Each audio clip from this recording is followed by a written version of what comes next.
Hello guys, welcome to Aqua works.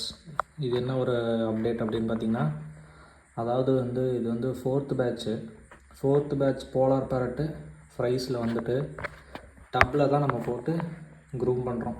அந்த grooming அப்போது ஒரு சின்ன டிப்ஸு, அதாவது என்னென்னா, அந்த கீழே பார்த்திங்கன்னா ஒரு கசடு மாதிரி அது சாப்பிட்ற வேஸ்ட்டு அது எல்லாமே இருக்குங்க. அது என்னென்னா, ஒரு 1 வீக் ஒன்ஸ் அதை கம்ப்ளீட்டாக எடுத்துகிட்டு தண்ணியை டாப்அப் பண்ணிவிட்டு, இந்த டப் இவ்வளோ இருக்குதுன்னு வச்சுக்கோங்களேன். இது பார்த்திங்கன்னா ஒரு குறைஞ்சது ஒரு 10 இன்ச் வரும். அந்த 10 இன்ச்சில் ஒரு 2 இன்ச் 3 இன்ச் தான் தண்ணியே வைக்கணும்.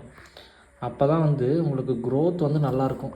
இங்கே பார்த்திங்கன்னா தெரியுதா, அதாவது ஒயிட்டு ப்ளூ இதெல்லாமே இருக்குங்களா. அதாவது என்ன, அந்த பிளாக்காக இருக்கிறது எல்லாமே கப்பி, ஆஃப் பிளாக் கப்பியோட ஃப்ரைஸு ஒரு 6 இருக்குது.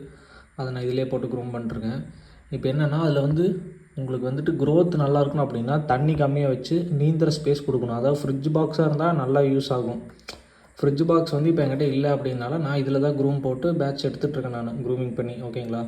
அது எதுக்காகனா, நீங்கள் தண்ணியில் கை வச்சிங்கன்னா இவ்வளோ தான் இருக்கணும். தண்ணி பார்த்திங்கன்னா இவ்வளோ தான் இருக்கணும்.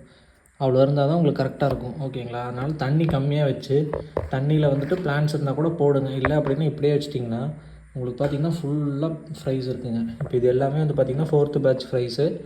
அதாவது இந்த ஃப்ரைஸ் பார்த்திங்கன்னா ஒரு 30 டேஸ் இருக்கும். நான் ஆர்டிமே தான் கொடுக்குறேன். நான் ஆல்ரெடி லாஸ்ட் வீடியோவில் பார்த்திங்கன்னா ஆர்டிமே தான் அதுதான் கொடுக்குறேங்க. ஓகேங்களா.